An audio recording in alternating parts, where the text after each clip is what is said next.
And now we're going to start with the model of our case study using the concept we saw yesterday. So just to show, so in the beginning we showed this cloud computing independent model. So now we're going to go to the cloud provider independent model. So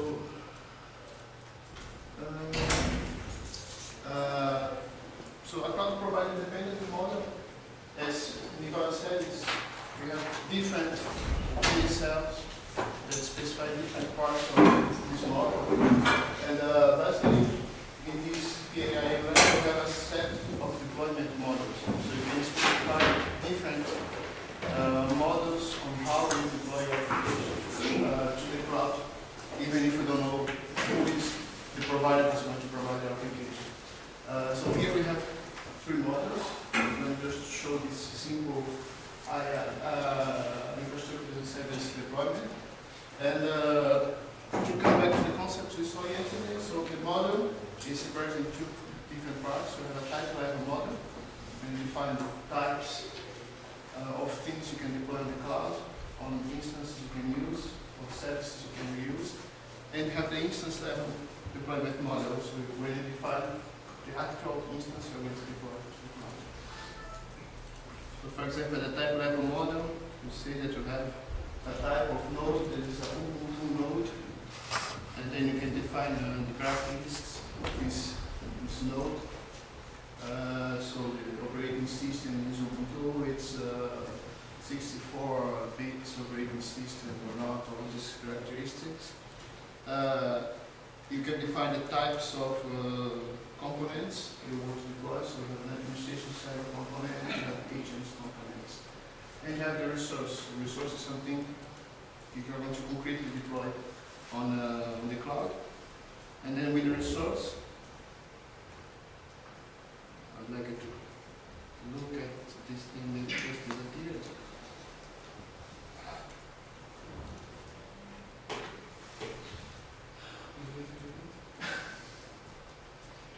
But what I wanted to say is that to the resource, you are going to attach the actual commands you need to execute to deploy this resource. So what's the command you need to execute to download the resource to your VM instance? What's the command you need to execute to install it, to start, to stop, to upload, and so on. So there is the real detail of how things happen on the cloud. At the instance level, so you have actual instance of the concepts. So here we have a simple deployment with two instances of the node, each one with an instance of one of the components. So as I explained yesterday, so we have this administration server that does this bureaucratic part of the constellation, so users, projects, rights, all these things, and we have the agents that do the real services. So this is providing a model on the cloud. So in the deployment model, you specify what are the instances, the nodes you need, and the components you need, and where you're going to install them, and the actual connections that we're going to create between these components. But this is a cloud provider independent model, okay? We don't know yet which provider is going to deploy these instances. So at the CP, SCM level, so again, you have a set of deployment models because from one provider to another you can change the way you deploy applications. And then you have something else that is the cloud account. So we have this information on how you're going to access this cloud, how you're going to get the permissions you need to create new instances and so on. And then you have the deployment models. So for example, it's an instances of the model. And what changes here is basically that you say, okay, when I deploy this application, I want to deploy this VM on the on-demand video instance resource from Amazon. So I need this type of VM. When I want to deploy an agent, I need this other type of VM. So what changes from the CPIM model to the CPSM model is just to say, okay, this resource is going to be deployed at this part. Okay. And just to finish with this part, so you need to be able to make reference to these cloud resources that are provided by the cloud providers. So that's why we have here the model, what we call the resource model. So it's a model of the resources that are provided by the different cloud providers. So for example, we have different providers, Amazon, Google, and then the kinds of resources they provide. So Amazon has infrastructure as a service, we have platform as a service resources, and then the kind of resources you need you can use. So for example, if you want to say that the agent needs to run on an in-spot instance, so we would just take it to the model and say that, okay, this instance is in fact ours.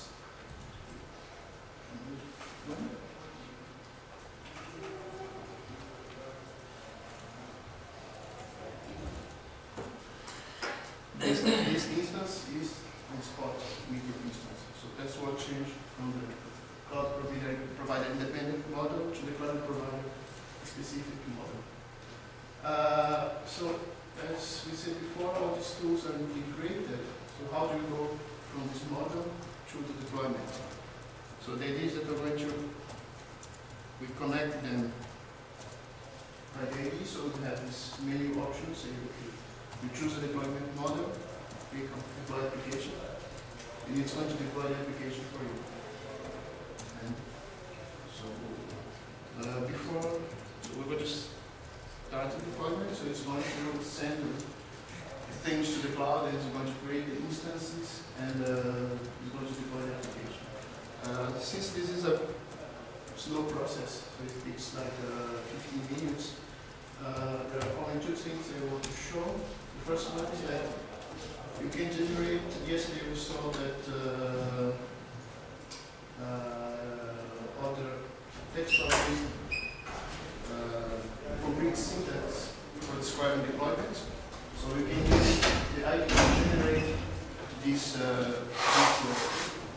deployment scripts, and then you can modify everything details and so on.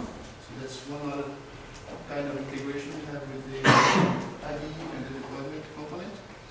And I just have a video of the deployment. So what's going to happen if we have the time to see everything here. So that's what I did before. So you click on the deployment model, you click on deploy. So it's going to deploy the application. It's a little bit slower than that in real life. But then, okay, you deploy the application. So this one it was a different deployment. So it was a deployment, part of the application was in Amazon, part of it is in FlexiNet. So then I just show the consoles like in FlexiNet. You have the agent that was deployed in FlexiNet. And in Amazon, you have the administration component. And then just so that you can access the administration server and use it.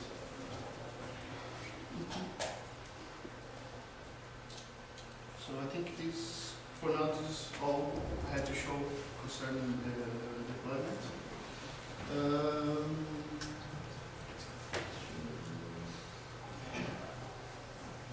I think you finished the deployment code yesterday. Yes. So So I think we're going to the next part of the tutorial.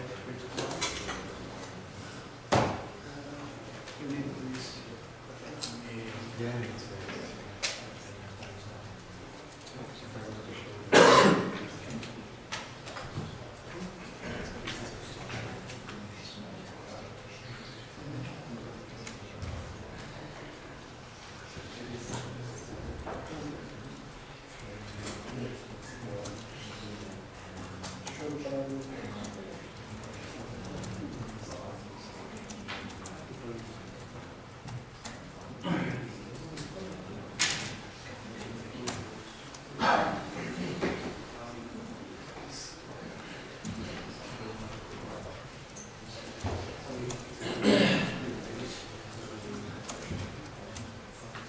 Alright, so I'm going to talk about the performance evaluation models. So there will be like some transitions between, like, from the models that we have just seen to the performance models that we will use for the actual performance evaluation of the application.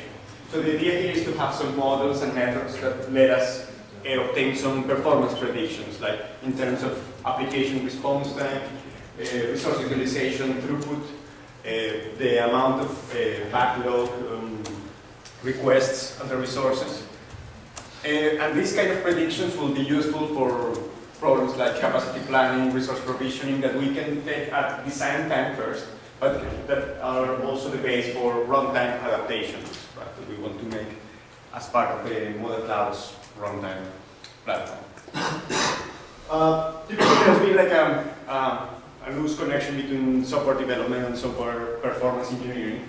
So the idea to bring these two closer together is to have automated tools that let you do the performance evaluation without little knowledge about what's going on behind it. You just focus on the application, define the application as such, the resource to it is deployed, and from that you can obtain the performance evaluation. So you start from the application model up there, and you want to go to an extended model. Basically a model that provides you with information about not only the application behavior as such, right, the components of the application, the services, but also about the workload, for instance, how the users access the application. So you want to know how they interact with the application, and you also want to know about the resources, right? So where is the application actually deployed, and because these will have an impact on the performance that you will actually perceive. These different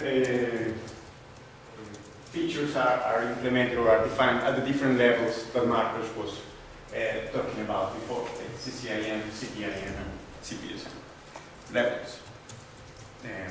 So something. No, I want to be good. All right. Okay. Good.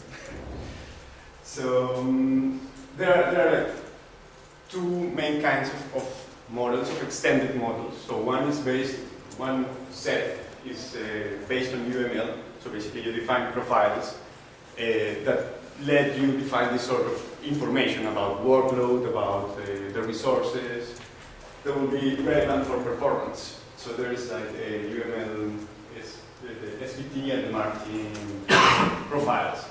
And then there are other meta models that have they don't have the limitations about of depending on UML, so they're more flexible, let you define better the performance features.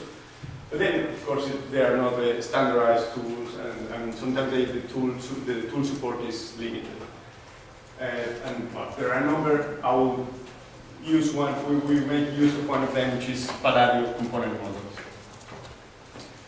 Once you have this extended application model with that information, you want to perform a transformation to obtain the actual performance model. Ideally, this should be automated, right? You don't have to worry about the details of the transformation, and you will end up with a performance or reliability model that will typically be one of these, like a queue network, layer queue network. There are a number of these. There are a number of these models that let you evaluate performance or reliability. But the idea that this transformation is automated is that you don't have